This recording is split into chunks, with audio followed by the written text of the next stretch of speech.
Welcome to the Lovecars on the Grid podcast, your global motorsport roundup with me, Tiff, Needell and Paul Woodman.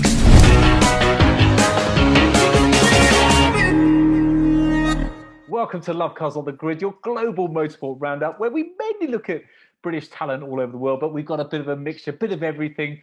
But we are going to kick off. I'm sorry if you're fed up to your back teeth of hearing about it. We're going to kick off with the FIA in terms of mainly Formula One and the debacle that happened in Abu Dhabi, because it's not going away. I mean, who deals with their PR? Whoever they do.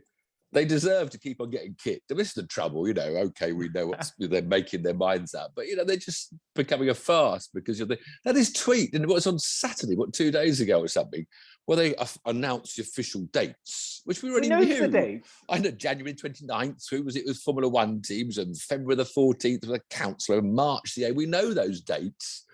So it's literally, there was no update. It was just, we're not going to tell you anything. And why is it taking so long for this report? I mean, it's just ludicrous. But of course, again, the fact that the butt of jokes, this is the sad thing. We're all taking a mickey out of the FIA because the Formula E race, and we'll go on to that later, the second one finished under a safety car.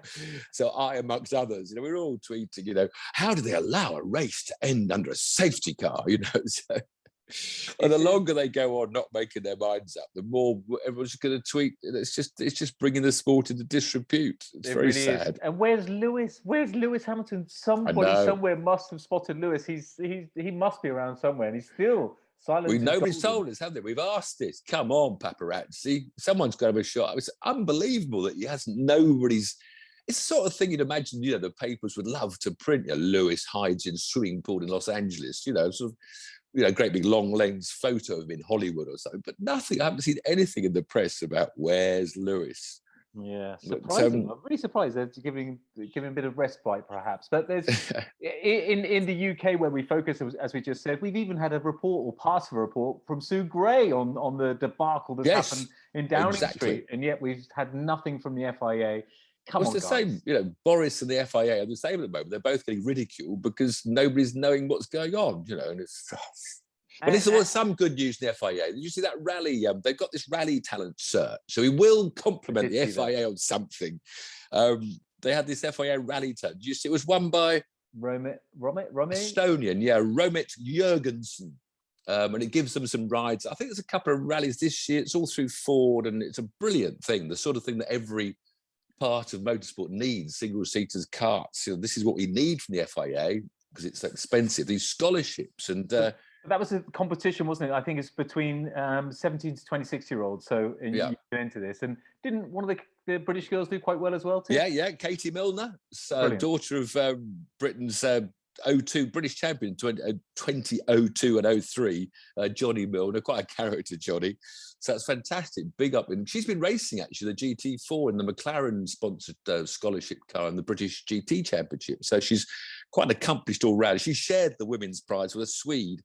And I'm sorry, Maya. I'll probably say Maya Felanius. Apologies for my accent, but congratulations on sharing the women's prize. Well, that was something good from the FIA. I've got an accent to come because they're actually very similar to what they did, the FIA did for rally driving. eSports did it for a driving E2. So they've done it before, and a Turkish chap won it this time by the name of Cem. CEM. I'm so dreadful at names. I'm bad enough with English names. Bullock-Bassi. I'll take that. I'll take that. Well, again, esports. I mean, I don't follow that closely. Getting a drive into F2, and that's how F2 it is. F4, I think. Like, there was a British F4 scholarship I know that the MSA are creating. No, he's gone straight into F2. So from this, you can't do that.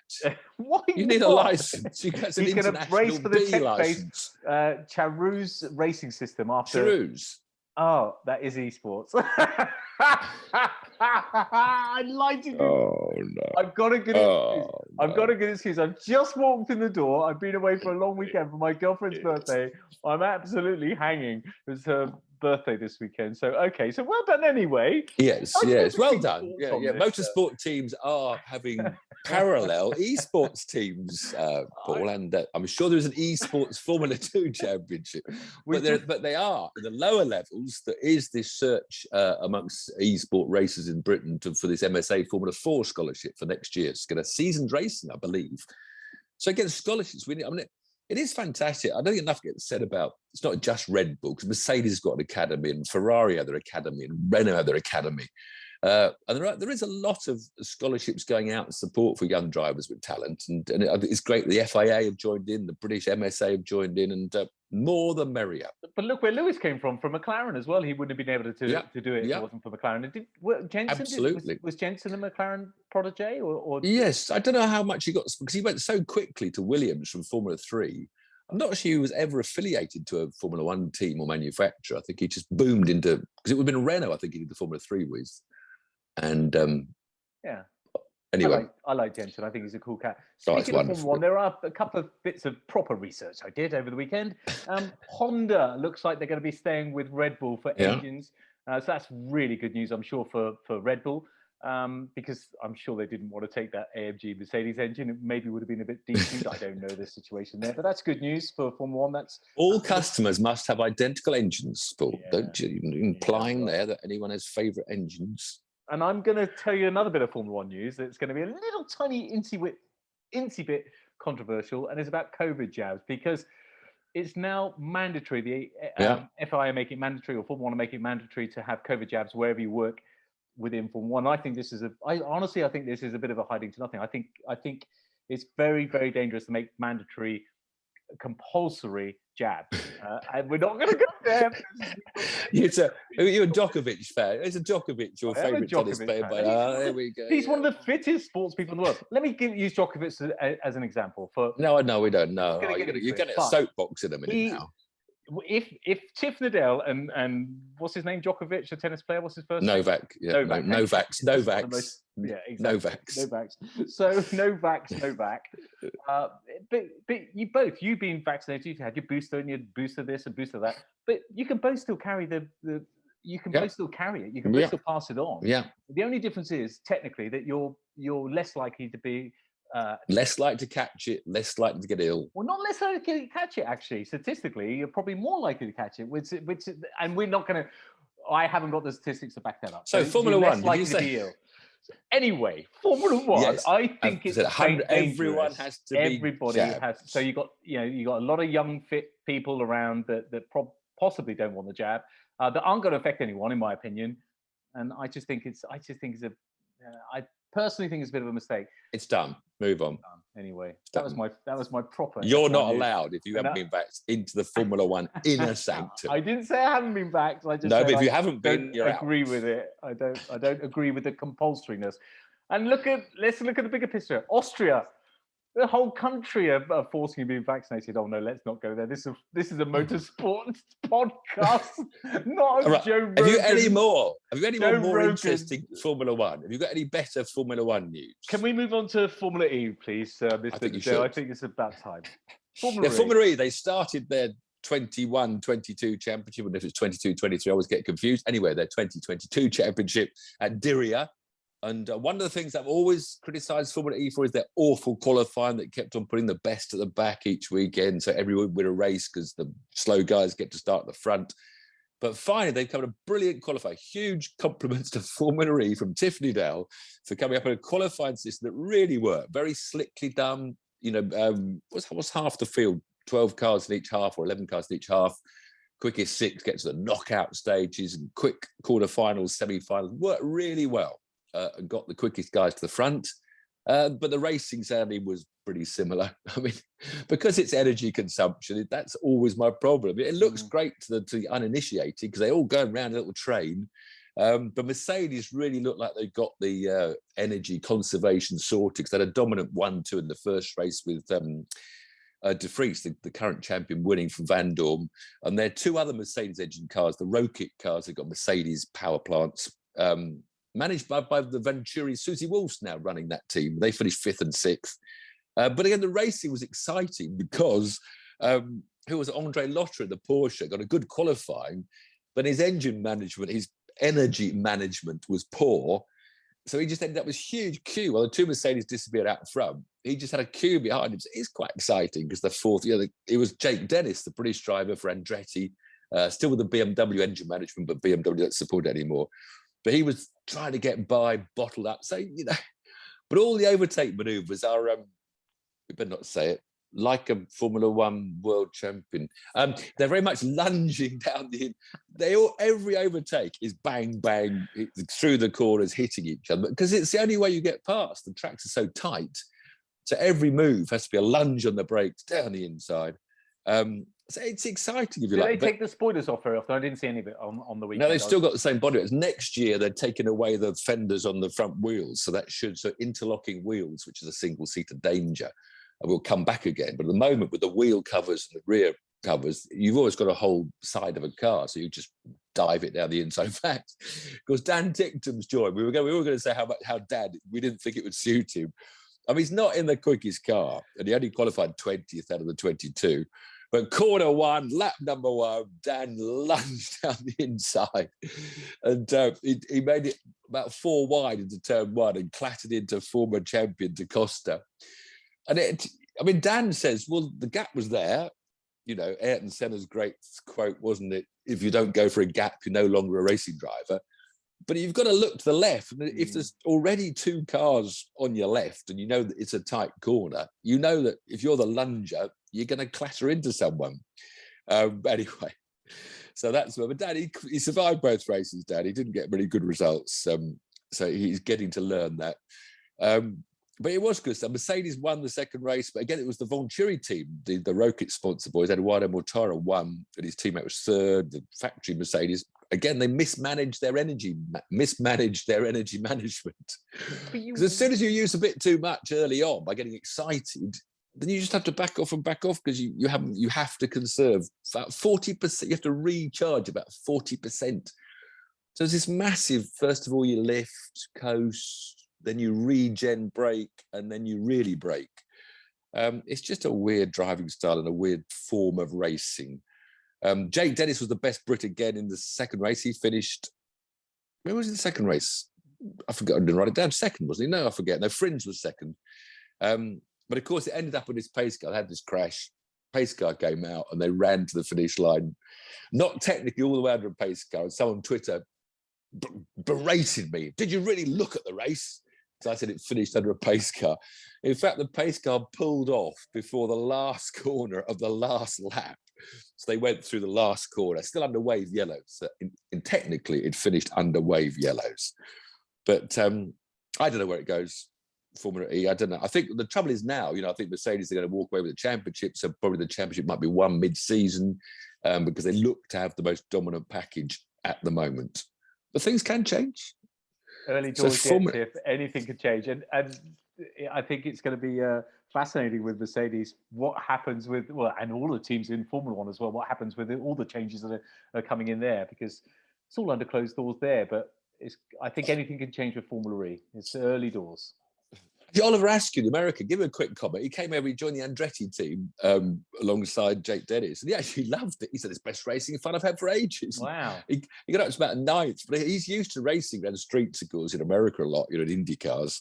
But he took a more relaxed attitude. Most of the Formula E guys take it very seriously. Sam Bird had a bad weekend. He had 4th in the first race, then he crashed in qualifying for race 2. Just lost it, trying to push too hard. It reminds me of karting, where you just leave a tiny, tiny gap where there's no gap really, where you even when you're protecting the line and somebody just dives down the inside of you. It reminds me of that very much, just a bit bigger, a bit more expensive and a bit more to lose. Anyway, it continues. No spectators there. It's a huge grandstands they got in, but half filled. So it's not a live spectator sport because the sound would drive you mad. So it's a team. It's a bit like all the. They seem to be television, like the Extreme E, where they don't have any spectators at all. And so these events, we're getting these high-profile motorsport events with nobody there, no spectators bothering to go. It's a weird world. It is, isn't it? Can we go to America, Daytona? Please? Let's go back. Let's go to the most magnificent weekend. It was live, 24 hours. I didn't see any of it live. I watched someone catch up, but it was really cool. The cars are so exciting. This is the last year when it's the DPI, the American only, before they join forces next year. But there were 7 in the top class, 10 LMP2s, 13 GT Pros, 22 GT, the Pro-Am GTs, 61 cars. And we had 30 British drivers out there out of probably about 250 drivers. Wow. But at least, it's sports car racing is somewhere the British talent that can't get Grand Prix drives is very popular. A lot of talented drivers come through Britain. And in the top 4, in fact, we have British drivers in all top 4 cars. We had this very emotional win because, I've got his name now. Thingy. Oh, yeah, I know him well. He's a good lad. Really good lad. For goodness sake. The winner. I haven't got him with a bit of paper and completely forgotten his name. The Indianapolis winner. Indy 500 winner. Yeah, he's a really good lad. I like him a lot. No, you have to find out now. So you don't even know the winner? What sort of amateur are you? Do know his name. It's just completely gone. Okay, let me tell you a story. Whilst you're getting the name, BBC Motorsport. So the main BBC Motorsport page on their sport app. The last time they had anything on there other than Formula One was 8 days ago with the Monte Carlo Rally. They haven't even mentioned this man you're about to mention, the one Daytona. They haven't even, not Daytona, it was in LA. They haven't even mentioned his name, who is? Helio, of course. Helio Castroneves, the amazing Brazilian. Why did that name leave my brain? I do admire Shank. I was going to comment. Because you're cracking on a bit now, Tim. I'm trying to remind you. You're cracking on a little bit. Well, so is Helio. BBC Motorsport app. 8 days ago, the last bit of motorsport they had on their app was Monte Carlo Rally. They didn't even mention it. What a shame. Anyway, so Helio, and he ran the car to the end, finish, and it was a run to the end, a race to the end, but he had the speed. And he's going through this amazing, second half of his racing career, about 45 years old. He won Indy. And it was the same team, My Shank, not a big team, not one of the big American teams. Indy was their first ever IndyCar race. They won the 500. When they come to Daytona with their Acura and win. And anyway, he was partnered, I was getting to that, the names I've got, by the 2 Brits, Ollie Jarvis and Tom Blomqvist. We had 2 Brits amongst the 4. Second place, Will Stevens was the second place car, another Acura. Third place car, which was the Cadillac, Richard Westbrook. Fourth place car, Mike Conway. So Brits in all the front 4 cars. The LMP2, our best result was only 6, Guy Smith and Phil Hansen. LMP3, Seb Prio was second. Andy Prio's young boy, touring car star's son, so he was making a career out in America. Couldn't get anywhere in Britain, gone to America, doing well. GT Pro, we had second. James Collado was in the Ferrari, 4th in the Lexus, Jack Hawksworth and Ben Barnicoat. And in GT2, GTD, the Pro-Am, Johnny Adam was second in Aston Martin. So lots of Brits on the podiums at Daytona. But the highlight was this Porsche battle that just went door bagging. I think the last 2 hours, they were just together. They have a lot of pace cars in Daytona, people, but they know how to run them and everyone knows what's going to happen. It's like, a 10 to 15 minute stop when they get all the GT prototypes back in front of the GT cars all lined up for a restart. So that's why in 24 hours, you do tend to get a lot on the lead lap going into the last hour. But these 2 Porsches were just hitting each other and barging up the inside. The last penultimate lap, they came into the bus stop chicane, and the guy that was second just tried to go around the outside. They're both on the dirt, 1 half spun. It was epic motor racing. No DRS to overtake, just straightforward racing. And the traffic early on, to watch these prototypes weaving through, some of them very amateur drivers in the GTD class, going each side of 911s out onto the banking, going high, going low. How there aren't more accidents, and the quality of drivers looking in their mirrors. It was just mega entertaining. Great commentary from Hindhoff and Jeremy Shaw, 2 Brits that tend to run the Radio Le Mans team. It was just very entertaining motorsport without any airs or pretensions. Brilliant. And of course, the pit stops, the great over the wall they have in America, you're only allowed over the wall 4 mechanics and wheel changing, and you only got 4 guys doing it, so you can see what's going on. It's just, I loved it. So it was really good stuff. Good. And also, it's amazing reliability now. When I used to, I'd done that race about 4 or 5 times. And when you went back in the morning, when you woke up in the morning, out of the 60 cars that started, there might be 20 running at the beginning of the morning, about 15 finish healthy. 46 of the 61 cars finished. So the traffic jam never lightens up. There's a lot of cars out there. Anyway, so big congratulations to Elio Castroneves and Maya Shank is the team that won Indy and Daytona 24 Hours. Otherwise known as Thingy to his mates. Thingy-o. Of course, he did he's famous for climbing up the fence, the debris fence he had. Every time he won the Indianapolis 500, he climbs the wall and the crowd goes, climb the fence. And of course, he's now said he wants to do Le Mans. Well, oh boy, Hallie, you better warn him before he goes. If he starts climbing any fences at Le Mans, the FIA will be on him. He'll be banned. He'll lose the Le Mans 24-hour race. He'll be thrown out the track. He'll be all right. He knows Michael Massey. He'll be okay. They'll stick together. What else is going on? Nothing else really. That's a bit of a. For the youngsters, the Formula, which we covered last. You like reported. They're not young, so they're just younger than you and I. They're 15, some of them. 15-year-olds out spending the month of January. We're not in the Middle East on this channel, okay? Just to reiterate, but they should be at school playing cricket and rugby. But whereas last weekend the star was Mercedes-sponsored junior Andrea Antonelli, the Italian, but he wasn't there this weekend. Some of them only doing half the month. So last weekend we moved to Dubai now, and the big star was this Aussie James Wharton. So a name, he's a Ferrari junior, and he won 3 wins, leads the championship now. The Briton Aidan Neate, son of touring car racer Andy Neate, he had a couple of podiums and he's up to second in the points. So we've got a British driver out there doing well. That's Formula 4 UAE. Then Formula Regional Asia. There were 2 wins for the French. The other guy I criticised, the one guy that went really wide and took an advantage and came back on again. Well, he's quick, and he won 2 of the races. Hadrien David, a French kid. But 1 win for Arthur Leclerc, brother of the other Leclerc. Keeps him ahead of the points. We only got 1 Brit doing Formula Regional. That's Frederick Lubin, who lies 13th. But we have got a Brit coming out, Oliver Bierman's coming up. That doesn't sound very British. American-British, I think, what I looked up. A bit of American. Americans have all sorts of names, don't they? I think he's half American, born in America, but now a Brit. But one guy that I'm waiting to see very interesting, Oliver Bierman's going to join, I think maybe next weekend or the weekend after. And he's one of the 4 Autosport Award finalists. Here we go. And that's been finally, having been delayed from December due to COVID. We're getting the announcement this weekend. This Sunday, the Autosport Awards are announcing the winner.